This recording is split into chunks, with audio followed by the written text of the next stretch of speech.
Ladies and gentlemen, it is almost Father's Day, and I have a fantastic Father's Day project for you. This traditional tool tote. You can make it for Dad, you can make it with Dad. It's easy, inexpensive, and super useful. I found this tool tote in my buddy Tim's shop. This tote was made for Tim when he started his blacksmithing apprenticeship 20 years ago, but the design goes back much further. Here's why I like it.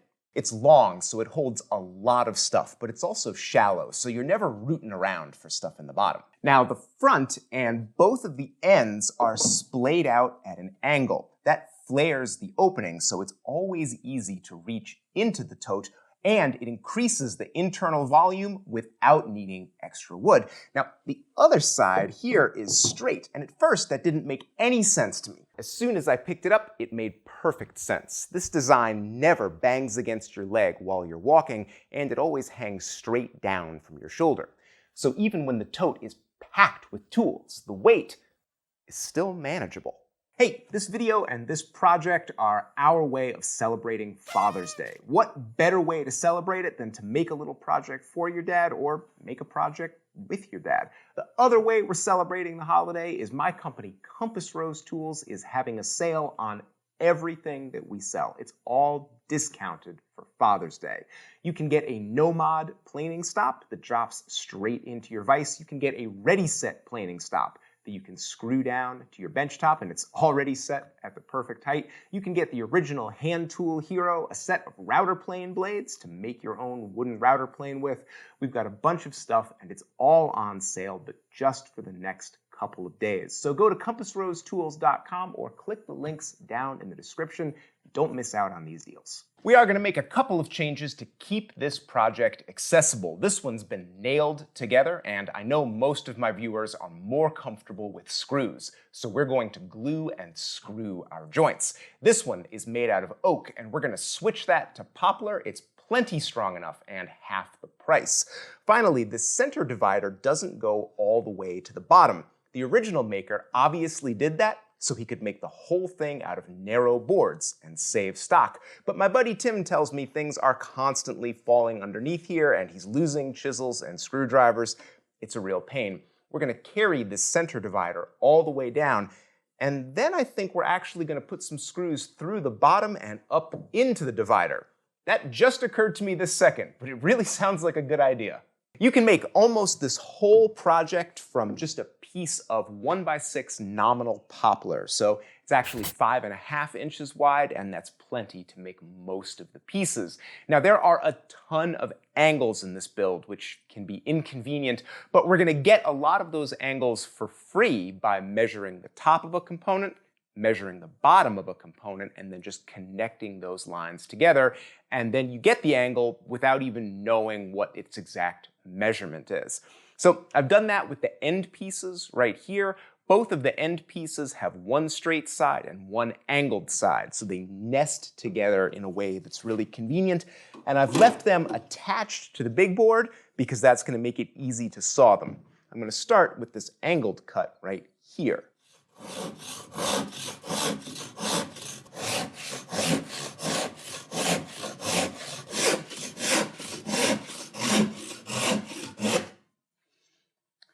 Great, so there's one end, and now I just have to make this straight cut, and I'll have both my ends.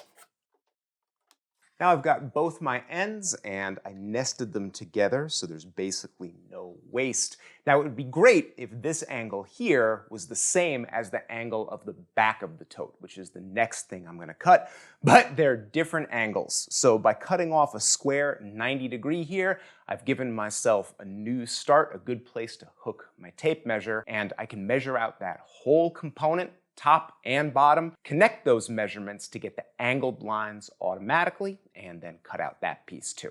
Now, with a piece like this that has a lot of angles and a lot of compound angles, it would be a mistake to just cut up all these pieces, especially by hand, and then just kind of hope everything goes together. That probably won't work out. What I'm going to do instead is be really picky about these first three pieces. So here's my long side, and what I'm going to do is plane this up. I've got the end grain pointing up in the vise, and because of the angle, it probably won't break out.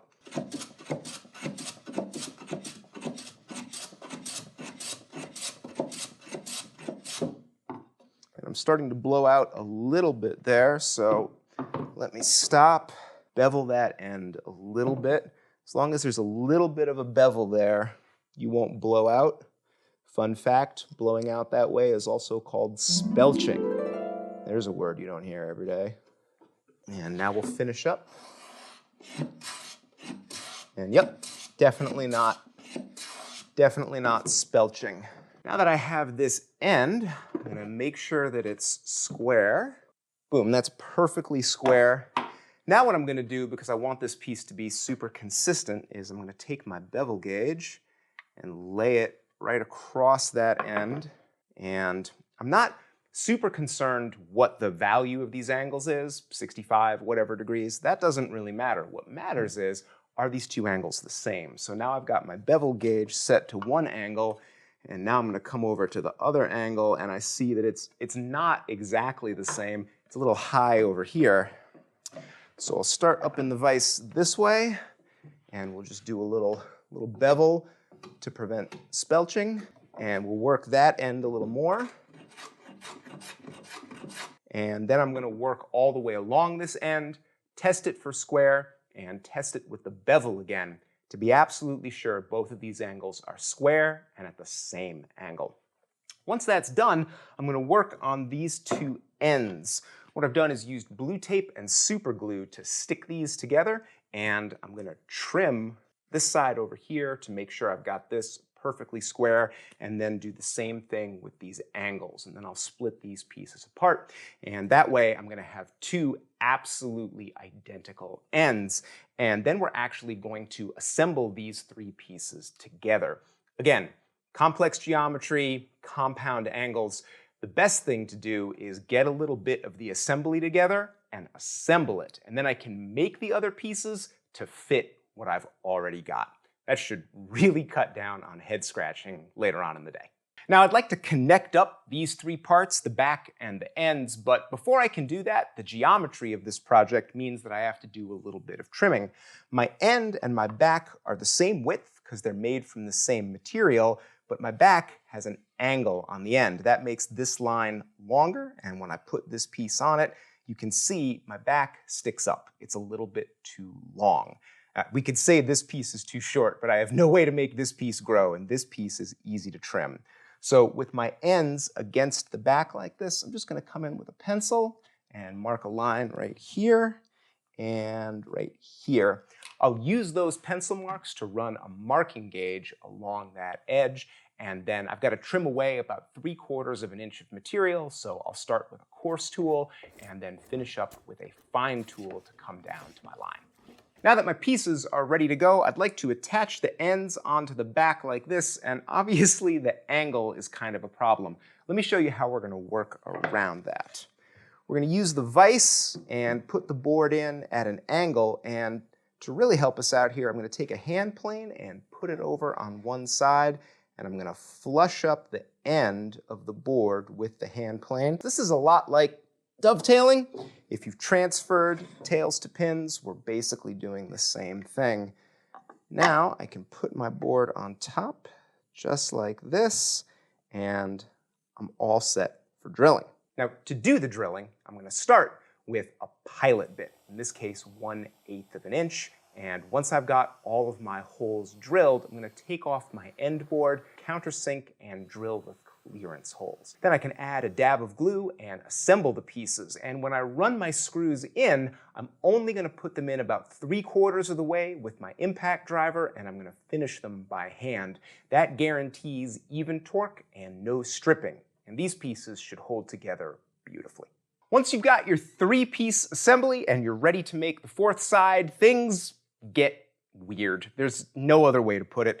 We've got compound angles at the end here because these end pieces are angled in 2 directions, and that makes things kind of hard to understand. Here's the upshot. When you go to make this 4th piece, the outside face is shorter than the inside face by 1/4 inch. So here, I'll show you. I'll put this piece in just like that, and you can see it's a good fit. This face on the outside is 1/4 inch shorter than the inside face.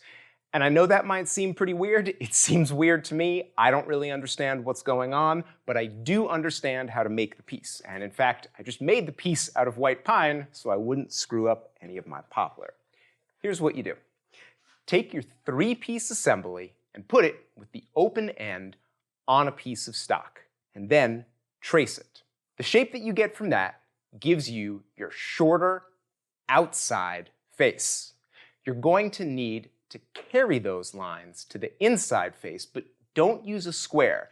Use a bevel gauge set for 100 degrees or 10 degrees off 90. And if you don't have a bevel gauge or a square, we're going to put a nice little angle guide in the plans for you. So you don't need to have a bevel gauge or a protractor.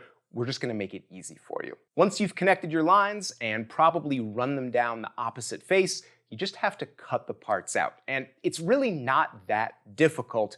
You're just cutting 10 degrees off of 90. As long as you have 2 layout lines to follow, it's not very hard. My best advice is don't cut on your lines. Give yourself about a 1/16 of an inch of waste on either side. That's really helpful. Then you can plane down to your lines with a sharp smoothing plane, and then it's just a process of test fitting the piece and then doing a little bit of trimming. You're going to have to go back and forth a couple of times before it drops into place, and then you're going to be ready to install your 4th piece. Okay, getting the screws into this 4th piece is not super easy. I put a couple of bar clamps on the back to hold it down to the workbench, and that made it a lot easier for me to get in there and drill. And now I'm going to put glue on the ends of that 4th board and screw that into place and never touch it ever again. And one last consequence of this weird geometry, the 4th piece that we just put in, it sticks out quite a bit on the bottom, so we're going to have to plane that flush with the other 3 sides so the thing will actually sit flat on the ground. The bottom of this part isn't complicated, but it's probably a little more complicated than you thought when you started. It's a relatively simple shape, straight on the back, and then beveled around the other 3 edges to fit the shape that we've already got. First thing, you're going to need to start with a wider piece of stock. That 5.5-inch stock won't work for this. I started with 6 inches, and that was perfect. Second thing, no matter how good the plans are, and they're pretty good, you don't want to rely on those for the angles of this piece. You want to test what you've actually ended up with because your angles have probably changed a little bit while you were making it. This is a great time to have a bevel gauge. I put one right inside like this, and the short one is perfect. It let me register against my workbench and measure that front angle. And then I could do the same thing with a second bevel gauge to measure the side angles. Don't assume that they're the same. Once you've got your angles, it's very easy to scribe those onto the corners of your bottom stock. Carry those lines across the front with a marking gauge or a pencil, and then just plane down to your lines. Don't do it all in one shot. This is just like so many of our other operations. Do a little planing, test, do a little more planing, and then especially when you're working on this end grain here, what you want to do is come in from either direction and have your planing strokes meet in the middle. That's going to cut down on breakout or spelching. Now, I'm ready to install this piece, and I'm just going to put it in with screws and no glue. That's going to allow for wood movement for the entire piece. Also, this piece is not going to support a ton of weight. It actually doesn't need a lot of load bearing, especially with the bevels. They're going to take up a lot of the weight. Before I put this in, I'm going to sand the entire thing lightly with 220 grit because I'd like to finish it with some polyurethane. When the project is over, that's going to be a super durable finish. I have a couple other details I need to take care of. These corners here are high. I'm going to nip these off with a back saw and bevel all the rest of my edges. If I do these things before I put the bottom in, well, the pieces, it's a lot easier to handle, and it's going to save me a lot of time later on. Once all this stuff is done and I've screwed the bottom in place, we can make the last component, which is the center handle and divider. This piece is not difficult to make, especially compared with some of the stuff we've done so far. You can get the dimensions off the plans, but your tool tote might have changed size a little bit with all the trimming that we've done. What I did is I laid the back of my tool tote on a fresh piece of stock and just traced the back. It's got the exact same angles as the center divider, and that's an easy way to do it. Now, this center divider is taller than your other components. You want to start with a piece of stock at least 6 inches wide, but I recommend going with more like 7. That's going to give you extra leeway for trimming and fitting the piece. Even if you have to glue a couple pieces together, it's worth it. Now, once you've got that piece and you've cross-cut the ends, you're going to have to trim and fit it, just like every other piece we've done so far. You're going to end up working on these ends a lot because they have a rough saw mark and you need to match up these angles. But I guarantee you're going to trim these ends a little bit and then stick this thing in and say, oh God, I trimmed them too much and now it's too short. Don't panic. When that happens, all you have to do is take a couple of shavings off the bottom of this piece. That'll make it shorter, it'll sink down further, and it'll magically grow in length, and the angles will touch again. If it doesn't make sense, just give it a try. I promise it actually works. Once you've made the piece and the angles fit nicely, now we need this curved shape across the top. For this, I love using my curve bow, which I used in a recent video. It's just a thin piece of scrap with a knotted hunk of string to pull it into a nice curved shape. My curve bow wasn't quite long enough for this piece, so I actually extended the ends with a ruler. It was really easy, and then I had a guideline that I could follow with my draw knife. I've been using my draw knife a lot throughout this whole build because it's more controllable than an axe or a hatchet, but almost as fast. It really lets you waste away material very quickly and get close to your line. After I was done with the draw knife, it would make the most sense to go with a spoke shave, but my smoothing plane was already sitting on my bench. So I just took that, and a smoothing plane is perfect for gentle outside curves. It's all you need to fair those curves in. And of course, I paid a lot of attention to getting the center divider to meet at the ends in a nice flush joint. That's going to make the whole thing look a lot nicer. Last thing to do is this center hang hole. And this is one of the places where the original tool tote kind of falls down a little bit. My buddy Tim loves his, but he says he doesn't use it super often because this central handle isn't super comfortable.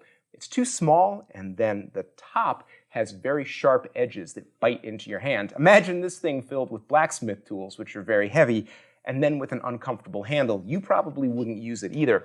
So let's modify the design a little bit. First thing, we're going to make the handle hole bigger. I drilled 3 holes with an 1.25 inch spade bit, and I totally forgot to film it, but that really doesn't matter. You've seen me drill holes before. Once the 3 holes were done, I knocked out the waste in between them with a broad chisel and then went to work with rasps and files, rounding everything out. And of course, I paid special attention to the underside of the handle here and made sure it was really comfortable for the hand. You don't need instructions for that, just make sure it's comfortable.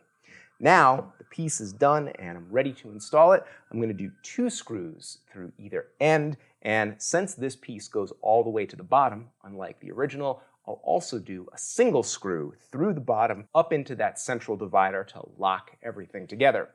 And once that's done, there's nothing left to do but admire our project. I'll be honest, I'm actually really happy with the way this tool tote came out. It's a faithful copy of the original, but we made some little improvements. The center divider is a little bit longer, so it's easier to grab, and we did improve that handle a lot by making it bigger and beveling it a little bit. We also made it out of poplar, which is strong enough but pretty inexpensive, and that glued and screwed construction is going to make it strong but accessible to people no matter what level that they're at. This project is a good sort of beginner, intermediate project. It was a little bit harder than I thought it was going to be, but that difficulty, it makes it perfect to do with your dad. You can get in a fight. It'll be great. No, the angle, it's 30 degrees. You got to match it up like this. No, Dad, put it in the vise. That's what the vise is for. It'll be fantastic. How else do you want to spend your time with your father? Fighting about mechanical stuff, obviously. And we want to make it easy for you. We have a great set of plans, and because this is a Father's Day thing and we want everybody to do it, we're going to make those plans free. Free for everyone. These are our usual full color, super high detail plans, and everybody can just have them for nothing. And we're going to put in the plans all the stuff that's on sale for the Compass Rose Father's Day sale. We've got a little page in there that shows all the different discounts with QR codes that you can just kind of hit with your phone if you want to get something for your dad, or maybe you want to hint to your father that you need something. Oh, Dad, look at these planing stops. These are great. I could really want to use one of these for my workbench. Hint, hint. You never know, it might work. You can go to rexkrueger.com/shop and download those plans for free. You can go to compassrosetools.com and check out the deals we have on everything. Everything Compass Rose sells is on sale just for the next couple of days. And as the video is closing out, I want to send out a special message to my dad, Paul, who is a pretty remarkable guy. He can restore an antique car, replace a toilet, wire a light fixture, sweat a copper pipe, and he just taught me so much mechanical stuff at an age when nobody thought I was going to go into doing this stuff for a living. I was a very intellectual kid. No one predicted I was going to go into the mechanical arts.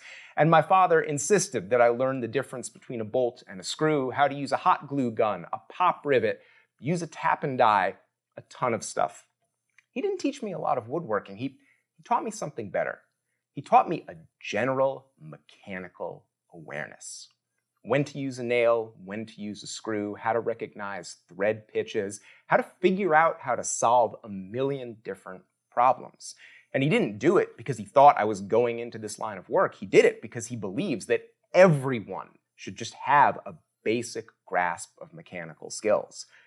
And I couldn't agree more. I have a daughter, she's 11 years old, and I gotta tell you, I treat her just like I would treat a son in this regard. Whenever something mechanical is going on in the house, that kid is helping Dad. Whether she wants to or not, which she frequently doesn't.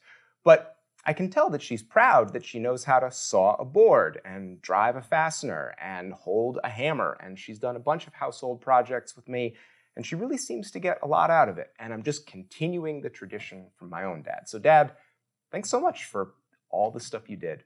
To everybody who's watching this video, thank you for watching these videos and supporting us, buying plans, supporting Compass Rose, all of that. It means the world to us. Happy Father's Day, not just to all the fathers, but to all the parents out there. We love you.